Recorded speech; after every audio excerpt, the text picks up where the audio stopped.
I typically like to play into the overreaction that we will see when Mm-hmm. you have a wild card team. People get excited about it. They win a game in, it doesn't matter whatever fashion it is. People see a team win a playoff game, and there's excitement around said team. Meanwhile, the better team has been sitting around preparing and resting all this time, and sometimes the line ends up shorter than it should be.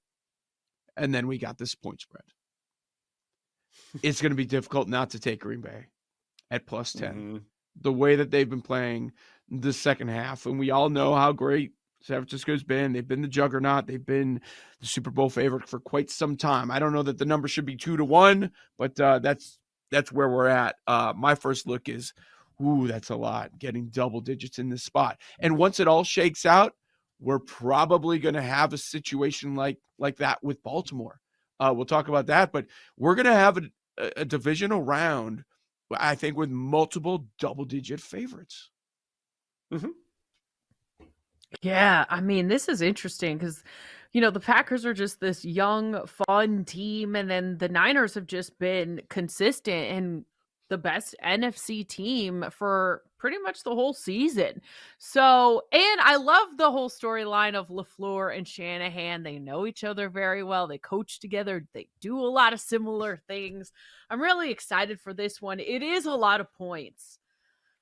Mm-hmm. I don't know if I can get there with 10 on Green Bay. But laying 10 with the Niners is tough as well.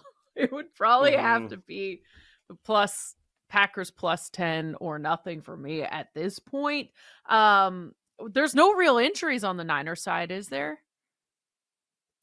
Like Trent, as far as I can tell, no. Good. Yeah, I think most everybody's going to be available. It's not something that I've looked at too in depth, just because they kind of sat some starters who had anything as far as a nagging injury was concerned last week. So as far as I can tell, it's injuries will not be like a big storyline as far as I can tell. But I have a question for you guys, kind of a two-parter. First off, who is the better quarterback, Jordan Love or Brock Purdy? That's my first question. Green Bay. And then my second question is this. When it comes to this Packers offense, not having Christian Watson for the last several weeks certainly was a setback.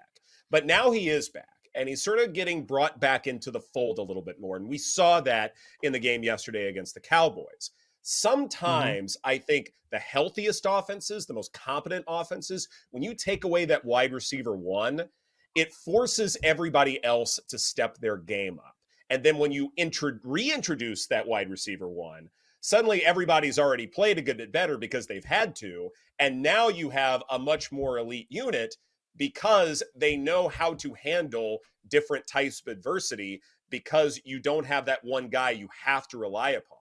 And I wonder if that's the evolution we're seeing with the Packers, where they had to grow up just to get to this point. But now that they are a brand new, much improved, upgraded unit. So who's the better quarterback, and how much more can we trust the Packers given this potential dynamic?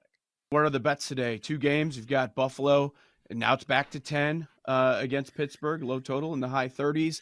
And then tonight we've got the Eagles as a 3-point road favorite at the Bucs without A.J. Brown. I can't find myself to do a whole lot with this Bills thing. I mean, I played it early in the week as an under game. It's moved so much, like the game physically has moved. Like everything about this just feels so off that I'm probably just going to ride with my initial bets there, which was I jumped the under when I think it was 36.5 around this time a week ago. It's been all over the place. And then I think Josh Allen runs a lot, like Najee Harris, if he doesn't get over his rushing totals, the Steelers have no chance. So I also like a Najee Harris anytime touchdown. But I one of the first bets I played last week was the under on this Eagles-Bucs game. This is one of those where I can never figure out why it was at 44, and it's still right around 44.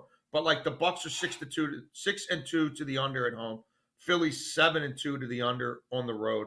The average Bucs home game averaged 34.75 points. That's 29th in the NFL. The Eagles, 3 of their 9 road games went over 38. This game obviously came nowhere close to 44 the first time they played. neither of these offenses are heading in a good direction right now. Tampa, 2 offensive touchdowns their last 2 games, and their quarterback hasn't practiced really much at all. The Eagles, right, no Brown, other people beat up. If you go back to the first game and rewatched it, like some of the option stuff, Swift in the backfield with Hurts really worked. 40 rushes for 200 yards. Like, how are they not going to try to run the hell out of the ball? Same thing with the Bucs. Rashad White, I love him to go over his rushing props. They don't win games unless he runs the ball 20 times. That is their game script. That's what Todd Bowles wants to do. So, I mean, I just think that's where these teams are right now. As bad as the Eagles' defense is, like Patricia, just go do what Sean Desai did against these guys, the first month of the season. Like, they held them to 174 yards. Baker Mayfield had 5.8 yards per attempt. That's passing the ball. So, I don't know. I feel like run Hurts, run Swift. Like, the overall trends here to the under. 8 of Tampa's last 9 home playoff games are under. 6 of the Eagles' last 7 playoff games total are under. You got 2 coaches kind of coaching for their lives, even though they're in the playoffs. Like, we know Bowles is conservative at his core. Again, I don't think Sirianni's going to be, loosey-goosey, getting cute here, knowing that Patricia's the guy, calling my defense, running it off the rails. So I like the under here. Godwin will go off in the slot. If that was around 52, maybe it's up to 55 now. I still think even if Baker, it's dink and dunk, Godwin gets 4 times as many slot routes run as Evans, and he's better with Yak, right? So even if Baker's arm's not right or the leg, whatever, he can't push the ball downfield, and he certainly couldn't against the Panthers. I still think Godwin can get his. Again, Rashad White, rushing totals I like over. Rushes, I like Swift over rushes. I don't know. I would, if you think the Eagles are winning the game, then go over with Hurts rushes. I don't know I can't back either of these teams right now. I just fade them both and look for ugly football. Joe, if the Eagles lose outright, should Nick Sirianni be fired? Yes, I think he should.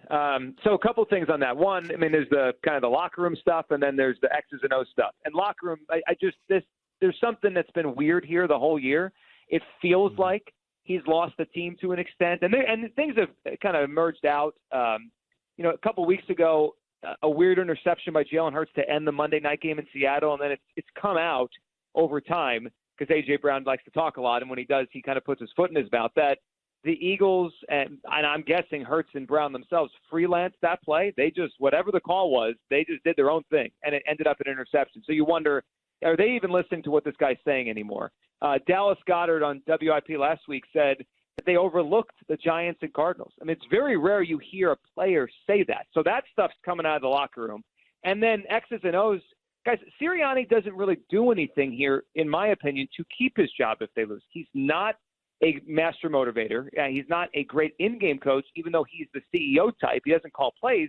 And then offensively, they've gone backwards. Hurts has regressed. He's a 20th ranked passer in the NFL in terms of passer rating this year.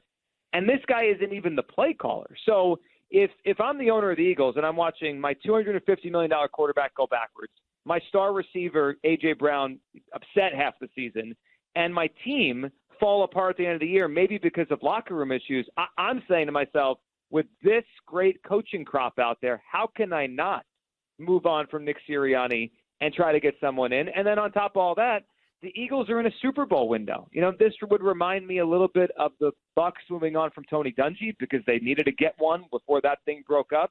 And even, in Denver, John Fox, I think he had 3 straight 12-plus win seasons, got to a Super Bowl, lost the next year to Andrew Luck, and he was out because they realized they had to win a Super Bowl with that group they assembled with Peyton Manning. And I think the Eagles could go down a similar path if they lose tonight.